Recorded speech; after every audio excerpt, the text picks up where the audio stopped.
Là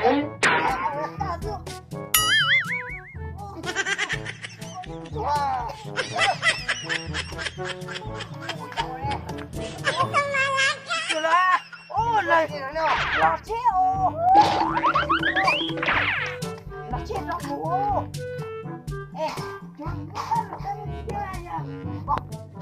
Ôi giời luôn rồi hả chị nào? Chết rồi. Ui. Thì mà chạy đánh ô.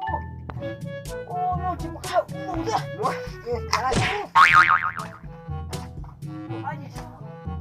Thôi, treo. Anh ơi, cái kia. Nó của chị à.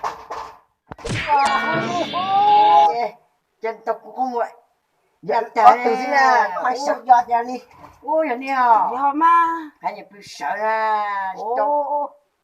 Rồi đánh tu rồi. Là chị. Ô.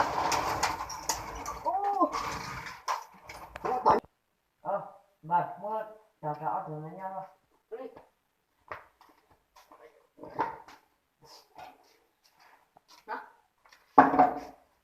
Dạ. Đi.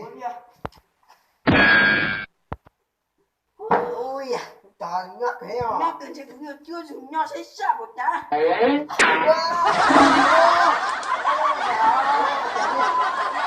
sao. Ôi chà. Chà nha. Món gì chứ? Ô. Lót tờ sao? Lót tờ thì sao? Muốn lúc đâu chưa? Ôi da, chụp bắt tìm món cười thiêu. Giỏi. Ui, rồi có cái trời.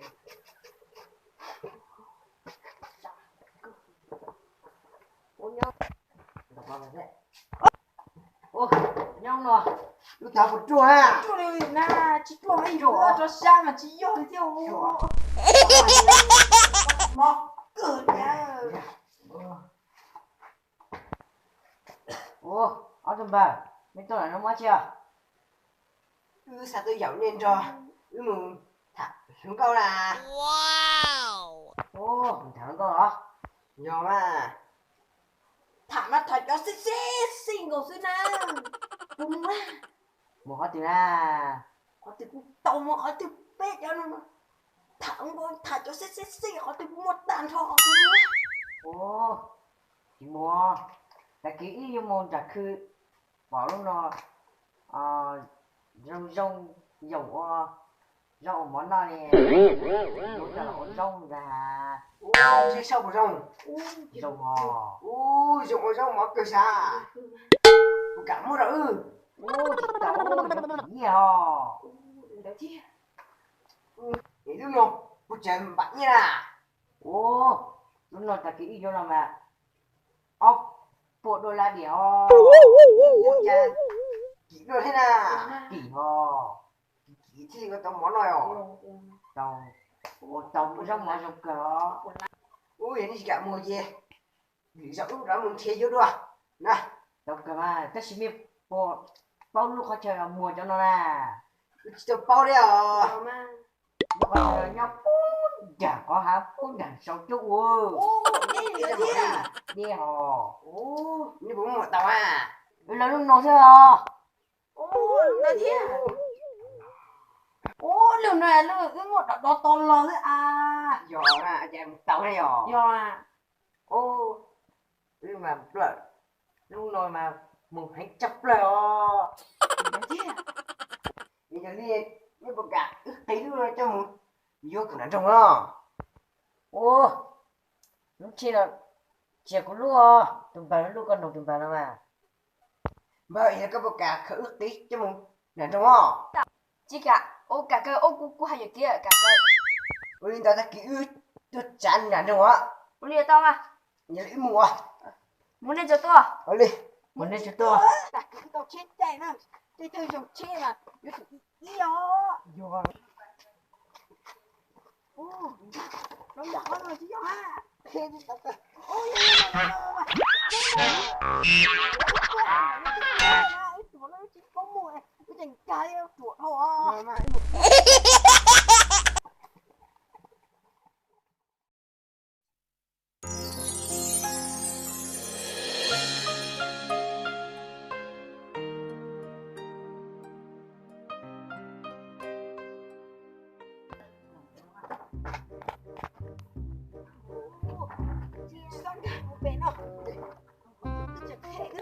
đi.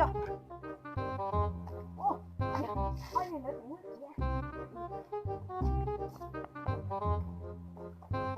Ô, chẳng có tên nào là bắt tàu chúng nó chỗ hỏi bắt tàu. Anh thì mấy chỉ rồi. Rồi, Ô, tôi nhau mà. Nhóm à. cái sắp tôi ấy nó che nó muốn nản nữa mà. Nó che là nó. Đó. Mình thấy mù nè. Lúc này chạy đi chào. Giờ chỉ tao chơi. Tôi trả ứng một. Trả ứng một. Giờ đó, này mà chạy khó nó muốn trả đó. Này, tôi chào. To. Một. Ô,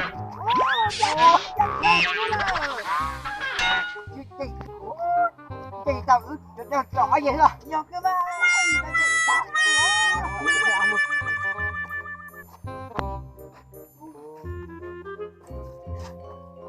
Giờ trả đi trên rồi trả.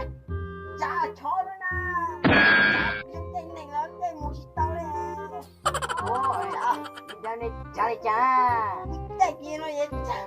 Nó này mù nè. Cái chủ đầu. Lúc nó chỉ là chạy chứ. Đi chạy qua. Lúc nó chạy á. Chạy chơi nó sẽ ho. Cái nào chạy thế à? Mùi cái khẩu à? Lúc mà giờ mù chạy mù ớt thành nó sẽ ho chứ. Chỉ chạy lúc nào. Này. Không có hả? Ôi da. Ôi da. Chỉ chụp cái lọ bên đâu là đi. Sát hầu